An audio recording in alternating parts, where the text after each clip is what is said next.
മനം നുറുങ്ങിയവർക്ക് യഹോവ സമീപസ്ഥൻ, മനസ്സ് തകർന്നവരെ അവൻ രക്ഷിക്കുന്നു. നിന്റെ ദൈവമായ യഹോവയുടെ വാക്ക് നീ ശ്രദ്ധയോടെ കേട്ടനുസരിച്ചാൽ നിന്റെ ജീവിതത്തിൽ ഉണ്ടാവുന്ന മാറ്റങ്ങൾ എന്തൊക്കെയാണെന്ന് അറിയണ്ടേ?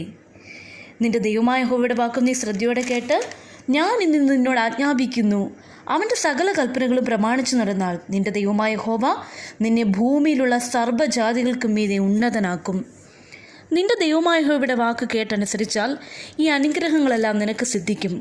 പട്ടണത്തിൽ നീ അനുഗ്രഹിക്കപ്പെടും, വയലിൽ നീ അനുഗ്രഹിക്കപ്പെടും. നിന്റെ ഗർഭഫലവും കൃഷിഫലവും മൃഗങ്ങളുടെ ഫലവും നിന്റെ കന്നുകാലികളുടെ പേറും ആടുകളുടെ പിറപ്പും അനുഗ്രഹിക്കപ്പെടും. നിന്റെ കൊട്ടയും മാവ് കുഴയ്ക്കുന്ന തൊട്ടിയും അനുഗ്രഹിക്കപ്പെടും. അകത്ത് വരുമ്പോൾ നീ അനുഗ്രഹിക്കപ്പെടും, പുറത്തു പോകുമ്പോൾ നീ അനുഗ്രഹിക്കപ്പെടും. നിന്നോട് എതിർക്കുന്ന ശത്രുക്കളെ യഹോവ നിന്റെ മുൻപിൽ തോൽക്കുമാറാക്കും. അവർ ഒരു വഴിയായി നിന്റെ നേരെ വരും, 7 വഴിയായി നിന്റെ മുമ്പിൽ നിന്നും ചിതറിപ്പോകും. യഹോവ നിന്റെ കളപ്പുരകളിലും നീ തൊടുന്ന എല്ലാറ്റിലും നിനക്ക് അനുഗ്രഹം കൽപ്പിക്കും.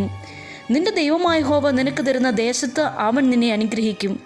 നിന്റെ ദൈവമായ യഹോവയുടെ കൽപ്പനകൾ പ്രമാണിച്ച് അവൻ്റെ വഴികളിൽ നടന്നാൽ യഹോവ നിന്നോട് സത്യം ചെയ്തതുപോലെ നിന്നെ തനിക്ക് വിശുദ്ധ ജനമാക്കും. യഹോവയുടെ നാമം നിന്റെ മേൽ വിളിച്ചിരിക്കുന്നു എന്ന് ഭൂമിയിലുള്ള സകല ജാതികളും കണ്ടു നിന്ന് ഭയപ്പെടും.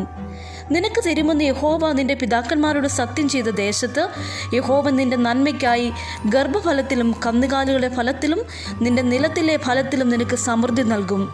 തക്ക സമയത്ത് നിന്റെ ദേശത്തിന് മഴ തരുവാനും നിന്റെ വേലയൊക്കെയും അനുഗ്രഹിക്കപ്പെടുവാനും യഹോവ നിനക്ക് നല്ല ഭണ്ഡാരമായ ആകാശം തുറക്കും.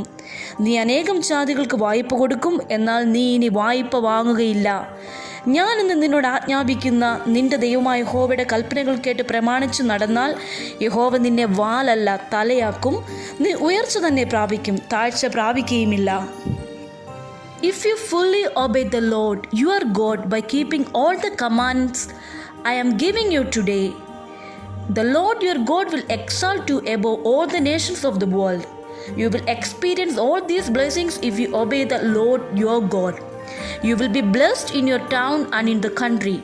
You will be blessed with many children and productive field. You will be blessed with fertile herd and flocks. You will be blessed with baskets overflowing with fruit and with kneading bowls filled with bread. You will be blessed wherever you go, both in coming and in going. The Lord will conquer your enemies when they attack you. They will attack you from one direction, but they will scatter from you in 7. The Lord will bless everything you do and will fulfill your storehouse with grains. The Lord your God will bless you in the land he is giving you. അതുകൊണ്ട് ദൈവത്തെ മുറുകെ പിടിച്ചുകൊണ്ട് മുന്നേറാം. ഭയം ലവലേശം പോലും വേണ്ട.